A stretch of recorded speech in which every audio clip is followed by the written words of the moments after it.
Hello, welcome to the What Problem Are You Solving podcast, where we believe that finding out what problem you're solving turns into what pays. We're two lean startup coaches that have a passion for quickly delivering value before you spend too much. My name is Jon Ruark, and I am a lean startup coach in the DC metro area. And I also wanted to introduce my friend, companion, guru, and all-around awesome guy. We have Ty Smith. Ty, say hi. Hello, everybody. How are you?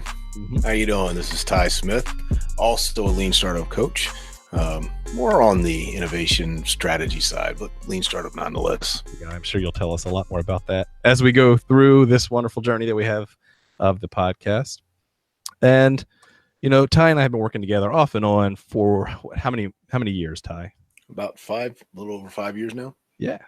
And quickly found we were of like mind, of like passion, but looking at the problem from lots of different angles. And so one thing that I think we wanted to talk about as we kick this thing off the ground for episode 1, very from the ground up beginning, is a little bit about us, right? Why did we feel compelled to put this podcast together? Why did we feel compelled to share what we have learned? And really a lot of this spawned because Ty and I physically work together fortunately now, one desk away from each other, right? Yes, sir. It's been fascinating because now when we are brainstorming, when we're working over lunch, we start to have these conversations about some real complex but impactful organizational change, behavior change, and technology change things that we want to share with the organization. We said, you know what, we've got to do something about it. We got to turn this into a podcast. So here we are.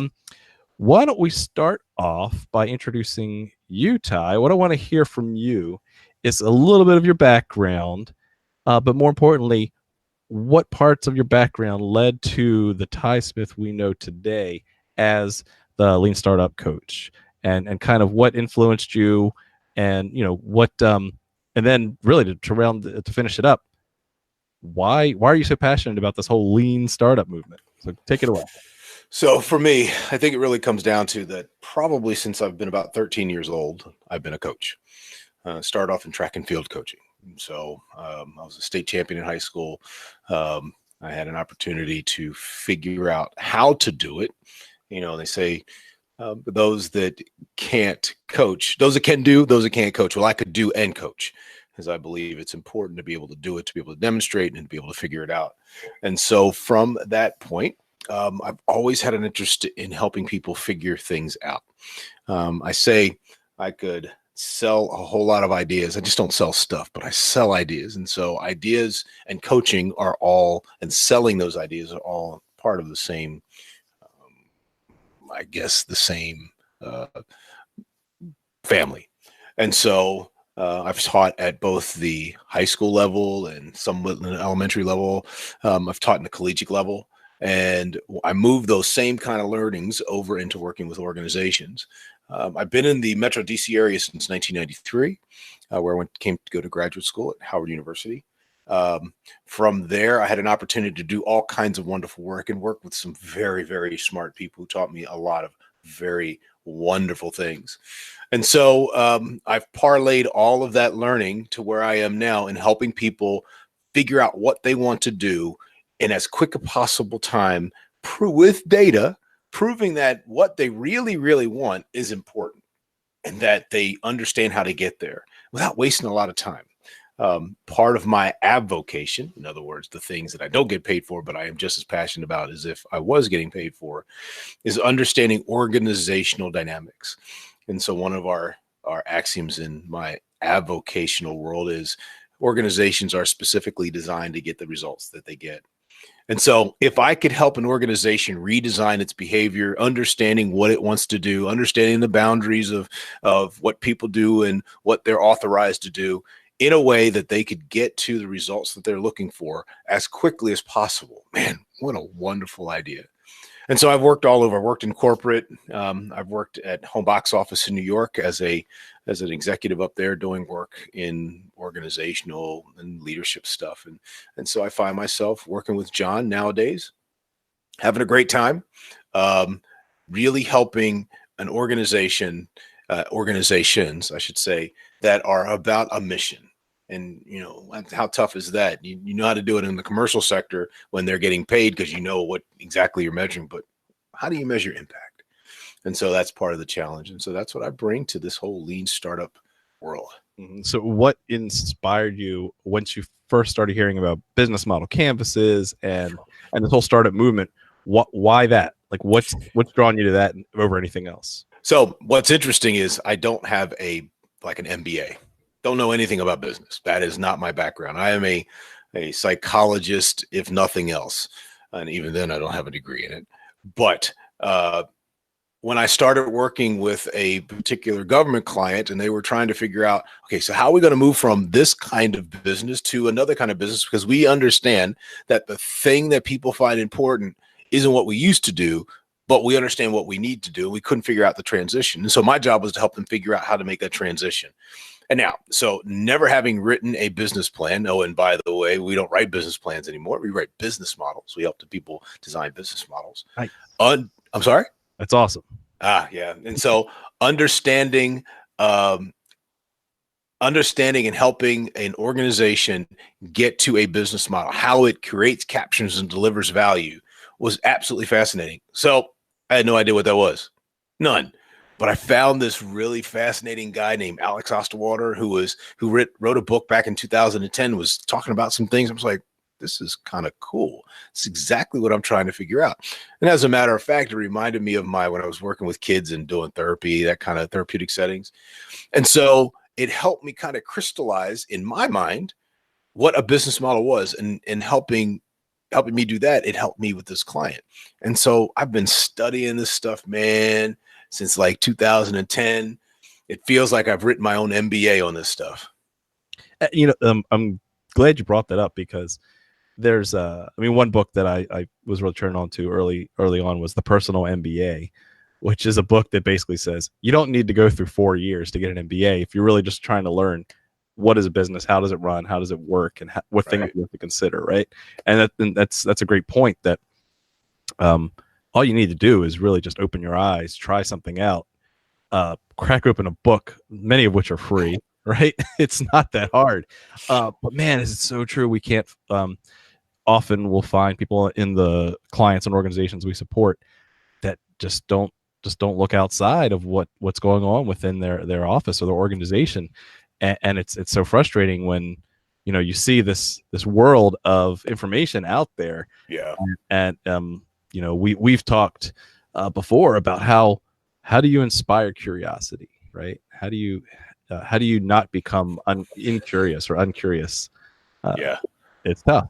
I was thinking of, just as you said that, when I was at Home Box Office, the gentleman who is now the CEO of HBO is named Richard Plepler. And Richard came in to talk to a bunch of executives in a program that I was managing. And he used the word incurious. And I had never, ever heard that word before. And I was like, and I'm a words guy, right? I like to do a lot of reading, and I find a word. I'm like, oh, that's a curious word. I wonder what that means. And so when Richard said people are incurious, it really made me think, like, what in the world is he talking about? And as I heard him speak more and more about it and started thinking about what he was intimating, I'm like, yeah, people don't want to be curious. They don't want to know. They don't understand how to think through an idea and be curious about it. They don't want to be curious. They are incurious. Right. Yeah. Which again is something that we want to break free of, right? And spark curiosity. And in fact, that's really why we even named the podcast. What problem are you solving? Exactly. Be curious about the problem, or as Ashmura puts it, right? Love the problem. Absolutely. Love the problem, not the solution. Mm-hmm. Not the solution. Yep. Well, what about you, John? What about me? Turns you on? What turned you onto this whole idea? Oh man. Well, hanging out with smart guys like you, obviously. But let's see. My background, I was fixing computers at my family-run small business growing up. I just had a knack for that, and could quickly, do web pages for clients and fix computers. Very simple, very easy, and could turn things around rather quickly. And then I went off to engineering school, got a electrical engineering degree and a computer engineering degree.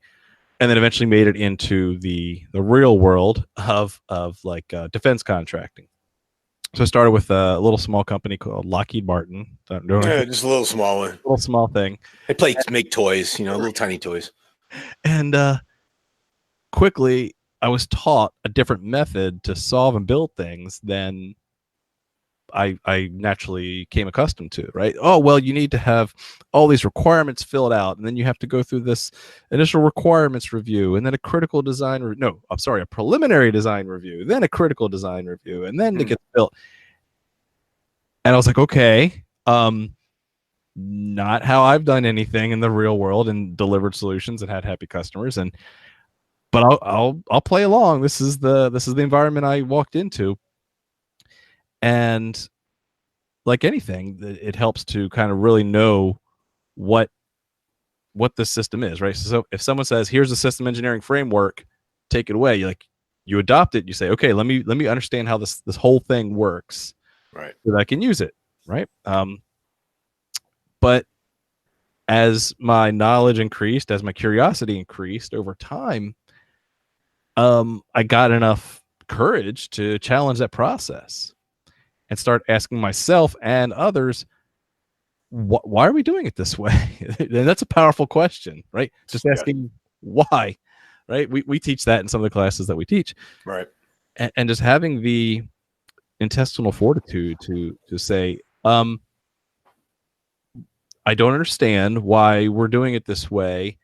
I'm offering a better way. Can we try it?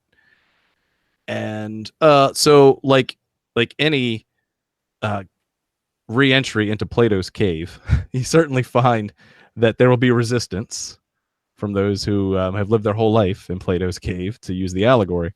Mm-hmm. And so I could have stopped there. I could have just easily given up, said, okay, fine, let's just do this process and go through the motions. But then there wouldn't be any passion in my work, right? Because there's always that itch of, I don't understand why we're doing this a slower way than the way that I know generates results for people. And so, over time, I got to know, I applied a very Sun Tzu approach and said, okay, let me really truly understand the enemy, which is these long, slow processes, and find out when to use them and when not to use them. Attack the weak points, as it were, and just got more courageous, and then learned about this thing called Agile, which came about in the early 2000s as a faster, more iterative way to build things instead of long plans, long business plans, long development times, which obviously didn't meet reality. I mean, we're talking the early 2000s, not the 1950s. And so with digital technology, apps are downloaded, and updated within the same day. And it just seems so orthogonal to reality. When I would go to work, I'd go through these long bureaucratic processes, and then I go right out to my car, and there's 7 new apps out from my phone, right? It just seems so detached from reality, and more importantly, it's doing a disservice to the customers or the users of those systems we were building. So got more courageous with Agile, and as a better way of delivering value in front of the customer, and then truly became customer focused. And once this lean startup movement came out, remained curious and started learning about, well, what happens. Agile works great when you have a clearly defined vision and a clearly defined customer, and the customer is always there with you to give you guidance on what the next thing to work on the backlog is. What happens if you are starting at zero, both with zero ideas, zero vision, zero customers? Now what? You have to build something. Right. How can you come up with that idea as quickly and fast as possible in front of as many customers as possible? And that's where this lean startup offered a solution to that challenge. And it's been my experience that there's, if for no other reason, we live in a complex adaptive environment where things are going to change constantly, and the changes impact other changes. And so we need to always have a beginner's mind, always think of every day you walk in as day zero, as Jeff Bezos would put it, And that's been my fascination towards this whole lean startup movement as a way to quickly validate your ideas before you start building. And after that, after you know you've got something that people are want or willing to pay for, boom, go off and build it agilely. And so that's that transition of what do you do pre-agile to make sure that you're doing the right thing. It's interesting. You had there's a couple of things that you said that I thought were really fascinating for anybody who is thinking about doing the lean startup idea. You said courage, passion, results, and customer. You also mentioned Plato's Cave, so I'll be interested to hear that. We're not doing this particular, maybe this kind of podcast, but I think there's something to that when it comes to the lean startup. But I'm wondering if you could talk about this idea of courage, passion, results, and customers. Oh, and probably value. So there's 5 basic things that you laid out there that are really, really fascinating, especially when you think about this lean startup. So you got any ideas? You got any thoughts? Because I got some thoughts about what that might mean. Yeah. Well, why don't you take it away? Because I'm sure we have similar ideas. Right. So I think about courage, the notion of an opportunity arises. Do I have the wherewithal, kind of the internal motivation, the strength, the internal strength to try something different? And so you said you were in that little company called Lockheed Martin, working for a defense contract environment. Never heard of it. No, never heard of it. They build big things and they know how to build big things that go boom and go really fast. But so here you are trapped inside of a long process that all of a sudden you're like, but when I fix computers, I could figure out, I could go and say, does this work? And they said, no, it doesn't work. Okay, so I know what that means. And so I could figure that out. So the courage, so having the internal fortitude, the passion, having that thing, the energy that allows you to kind of contain that passion, that courage to go and do something. This notion of customer, who are you doing it for? Results, that I'm doing it for somebody who is looking for something, right? And then ultimately, what's the value associated with it? If it doesn't create some sense of value for the customer and some sense of value for me, if this was a for-profit, they exchange money for my stuff. Or if it's a web service, they exchange their eyeballs for my thing. Right. Mm-hmm. Powerful, dude. Awesome. Well, and that's a good point, because, when you ask the now obvious question of these long system plans as they were done in the past, hey, how do you know people are going to use this? And their answer usually was, we're going to tell them to. They got no other choice. We're building this system to replace this other old system that they're currently on, and that's it. And I was like, well, that's that then, isn't it? And so really the customer's approval was really not considered, right? The customer requirements may have been, but not, does it actually create value? And I think value is another good topic we should talk about another time, because that could be a whole podcast in itself. Yeah. Of what is value. Because it took me a long time as a classically trained systems engineer to figure out, okay, that's cool, like, but how does it relate to cost, schedule, performance? Like, we've got value, we've got to deliver. Like, what is this value thing you're talking about? Right. Yeah. It's interesting that that the thing that when you consider that if you were building a battleship, I needed to know front to back what it's going to look like. But if I'm doing something that is, there was a study that talked about where they're now placing routers on Wall Street. They're getting closer and closer to the trading floor. And so you go from microseconds to milliseconds to nanoseconds, because that's going to, all of a sudden, the ability to make a decision and then make a trade as fast as possible. Now you really are creating value, because it's now about time. And so what I think another one of those 5, and probably what underlines all those, is time, right? Because the lean startup process is about how can you get to something that will get you, what pays, to be PAYS, right? What's going to pay you as quickly as possible. Stop wasting time. You got it. Period. Right. As just a pure marker. And so one of the guys that used to work in the organization that we're in now, like, oh my God, we need to stop building things like we're building battleships.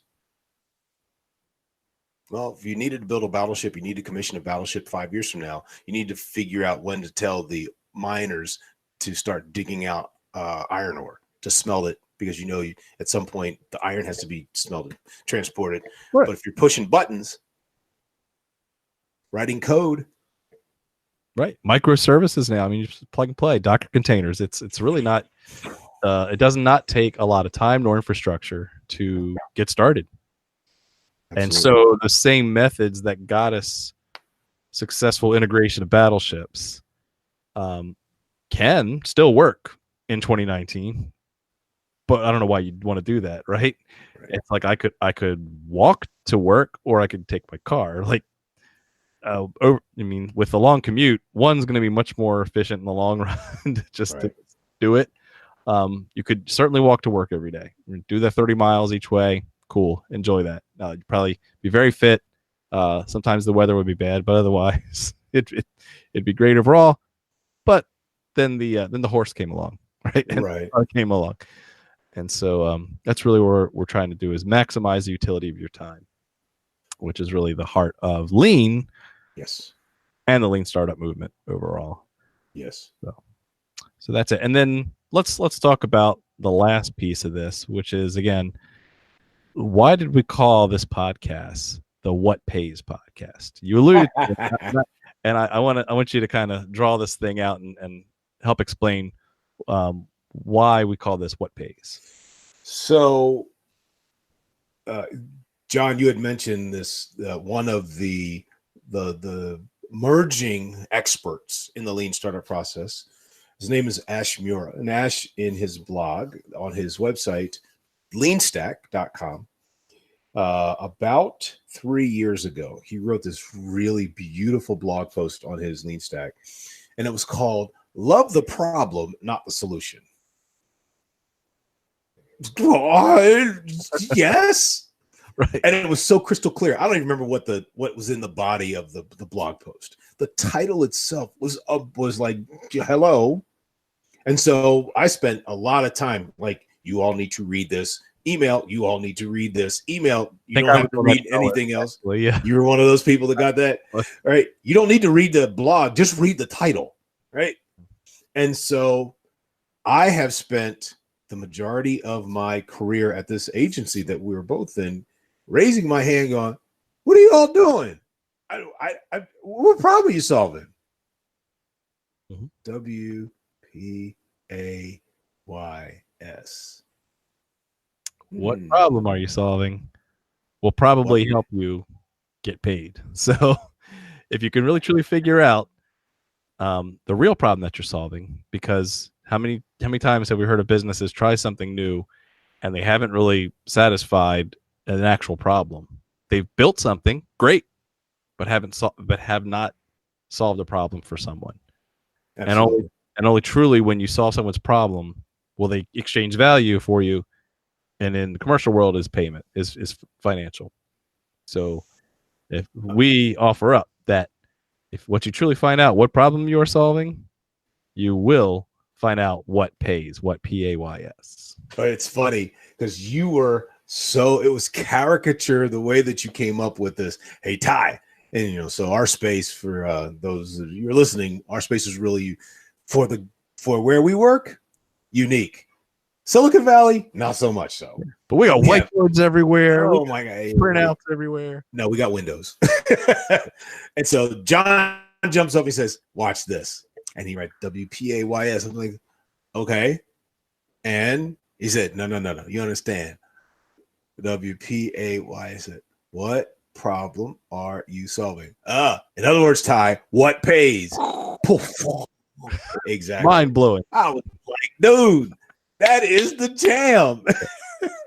Funny stuff. No, and seriously, it really is about, and the evidence is all over Silicon Valley. It is all over the world. If you really understand the problem that you're solving, you can get paid. There's this little company called Amazon. Are they like Lockheed Martin? Jeff